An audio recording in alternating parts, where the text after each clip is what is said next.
এখনো ওয়্যারিং এর মধ্যে শিক্ষার্থীরা পড়ে আছে, যেখানে আমরা শিক্ষার্থীদের অত্যাধুনিক অটোমেশন অর্থাৎ পিএলসি অটোমেশনের ক্লাস শুরু করে দিয়েছি।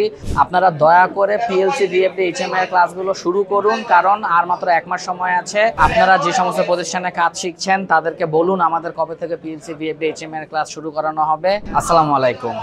ডিপ্লোমা শিক্ষার্থীদের ইন্ডাস্ট্রিয়াল অ্যাটাচমেন্ট প্রায় শেষের দিকে, কিন্তু দুর্ভাগ্যবশত এখন অনেক জায়গায় দেখা যাচ্ছে এখনো অনেক শিক্ষার্থীকে টিউবলাইটের connection, motor controlling, house wiring, এখনো ওয়্যারিং এর মধ্যে শিক্ষার্থীরা পড়ে আছে, যেখানে আমরা শিক্ষার্থীদের অত্যাধুনিক অটোমেশন অর্থাৎ পিএলসি অটোমেশনের ক্লাস শুরু করে দিয়েছি এবং তাদের বেসিক থেকে আমরা পিএলসির কনসেপ্ট বিল্ড আপ করা শুরু করেছি।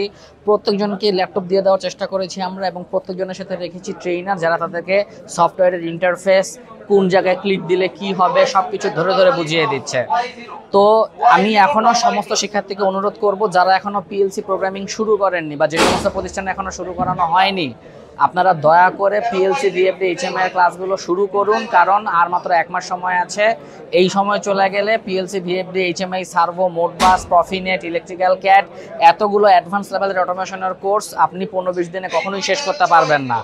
তাই কিভাবে আমরা এখানে কাজ করাচ্ছি, কাজ শেখাচ্ছি দেখুন, এবং আপনারা যে সমস্ত প্রতিষ্ঠানে কাজ শিখছেন তাদেরকে বলুন আমাদের কবে থেকে পিএলসি ডিএফডি এইচএমআই এর ক্লাস শুরু করানো হবে এবং দ্রুত সম্ভব আপনারা পিএলসির ক্লাসগুলো শুরু করে দিন। ধন্যবাদ সকলকে। আসসালামু আলাইকুম।